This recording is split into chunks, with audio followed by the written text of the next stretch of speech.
Welcome to Legends, a series that delves into the lore within Horizon Forbidden West, and in this particular exploration, Call of the Mountain, as this character bridges the gap between both installments in her search for vengeance. Asera, a talented Oseram tinkerer who, due to forces beyond her control, would find herself at odds with some of Horizon's greatest heroes and villains. Growing up in the tribe's homeland of the Claim, delving, forging, and tinkering are cornerstones of Oseram life. Though the tribe places a high value on freedom of expression and open disagreement, not all voices are heard equally. In their patriarchal society, women are often overlooked and underappreciated in these fields, despite their talents. This was certainly true for Asera. Despite showing an incredible aptitude for tinkering from an early age, these talents were undercut by many, including her own father. Despite these obstacles, she would not be denied, eventually becoming the first Oseram woman to run her own forge, a calling in which she had finally found happiness. However, this too would also be taken from her. Among the many tribes in Horizon, there are few that felt the fury of the Karja during the Red Raids, quite like the Oseram. Though fearsome and well-equipped fighters, their loosely confederated clans were outmatched by the Sundom's army, brought to new heights by Hivas, and unleashed by his deranged son, Juran. Among the countless dead and captured, Asera would lose her family. In her grief and pain, her hatred for the Karja took shape, and would set out to fight back against the raiders. In this time, she would join up with a band of freebooters and strike out at the enemy by any means necessary. Those like Erend and Ursa would prove valuable fighters, but among their ranks, she would meet another like herself and find a mentor like she had never had before. The warlord and prolific inventor, Dervahl. The two were cut from the same cloth. Ingenuitive, fiercely driven, with loved ones claimed by the sons chosen.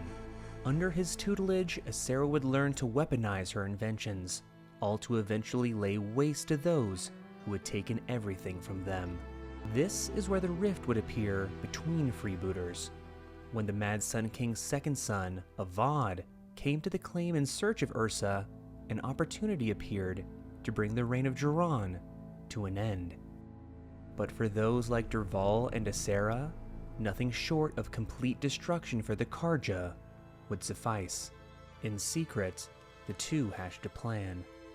Rather than Avad supplanting his father as Sun King, they would simply use him as a means of besieging Meridian and slaying Juran. After his death, the two would see to it that the entire royal line be murdered, and instead of liberating those under the Mad Sun King's rule, the entire city would be put to the torch. Luckily, Erend caught wind of their rendezvous, was able to overhear their scheme, and report back to Avad and Ursa. With truth in hand, Dervahl was taken off the board, tricked by Ursa, left in a pit to die at the hands of a fellow Oseram who he had wronged. Asera would be taken into captivity to prevent any further dissension, unifying the Oseram and rebel cause. Without Dervahl or Asera, Karja and Oseram would besiege Meridian, bring an end to the Red Raids, and see Avad become the 14th in the Radiant Line. After months of torture, Dervahl's ally, Kord, finally found and rescued the warlord. Freed, Dervahl now had another score to settle in blood: Ursa. Though he would eventually be foiled by Aloy in his attempts on Avad's life and the destruction of the Karja capital, he did fulfill his word when it came to the captain of the Vanguard, ending Ursa's life. Though specifics are hard to come by during this time, it appears Asera most likely had some role to play in this as well, as Erend once described her as the last of a line of killers that murdered Ursa. With Dervahl out of the picture, Asera was left to pick up the pieces, but no less determined to see the Karja punished for their crimes. This was a lofty ambition, and one that seemed insurmountable, even for someone as capable as Asera. But a choice meeting with an enigmatic stranger would give her the edge she would need to see Meridian crumble. An arrangement was made between her and Silence. He would teach her the secrets to overriding the machines, and in turn, she and her sons of Prometheus would aid him in whatever plans he had laid, no matter how secretive. But before Silence's aims were to be undertaken with these new skills, she would set in motion her own plans to end the City of the Sun once and for all. Before unleashing this new power upon her foes, she would turn to a favorite of her former mentor. Through the use of machine lures, amplified by ancient technology, she would begin calling her mechanical allies to her, with outlying settlements like Dawn's Grasp, unfortunately, finding itself in their path. The peculiar attacks of machines on settlements would grab the attention of Karja spy master Blameless Marad, who would dispatch the Arrow of the Sun, Urid, and his partner Raydel to investigate. When the two didn't return, Marad was forced to turn to another exceptional climber to finish the job, Urid's disgraced younger brother, Rias, Itaman's shadow. As the two Karja brothers searched for answers, Asera was hard at work, putting her newfound knowledge to use. With machines gathered and her followers able to salvage necessary components from the ruins of the old ones, she was ready.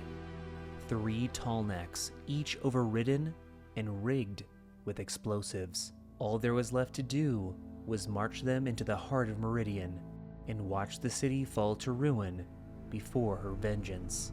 Unfortunately for her, Rias continued to be a thorn in Asera's side, and was able to free one of the tall necks before they could set out.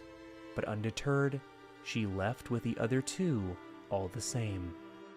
Reyes was able to foil this plan as well, and in the remnants of an abandoned sun ring, she set loose a fireclaw on her enemy. Still, Reyes persevered and cornered Asera on a platform high above the jungles below. With the flames set by the fireclaw, the wooden structure gave out, leaving the 2 clinging for life.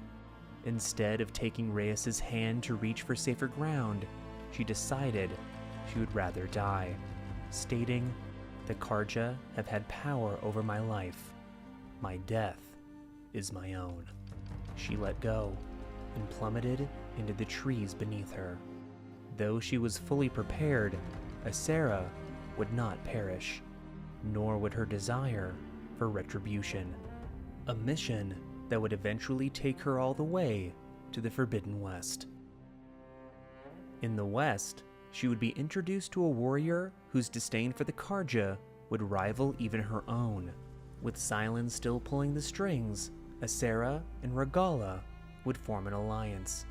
With the power of the machines and Regala's rebels, they would overthrow Chief Akaro and seize control of the formidable tribe. Once Silence's enemy had been dealt with first, then they would march with the full power of the Tenakth and the machines to wipe the Karja from the face of the earth. This, however, would never come to pass. Along with foiling Regala directly and facing her rebels, Aloy and Erend would learn more of Asera and her sons of Prometheus, eventually leading them to Asera's stronghold of First Forge. The 2 would battle through caves and caverns until, in a clearing, Erend and Aloy would face Asera, along with 2 overridden Claw Striders. In this fight, Asera would fall, finally ending her crusade against the Karja. Though she's set as a villain across multiple installments of the franchise, Asera, like many who lost everything during the Red Raids, had been truly wronged. An extreme talent who battled through adversity to see her dreams realized, just to have her world torn asunder by a zealous lunatic whom she had never crossed. Though this would lead her down a dark path that would stray away from justice and towards tribal genocide, it was one she never asked for. No matter what you take from her story, I think Asera would at least be at peace knowing her death did not come at the hand of any Karja. And that brings our journey to an end. If you'd like to see more content like this, likes and shares are always appreciated, and if you're hungry for more Horizon lore, consider subscribing and checking out the rest of our lore library. Also consider joining our Discord or membership community to check out exclusive content on the lore of Horizon. And as always, thanks for watching, and keep questing.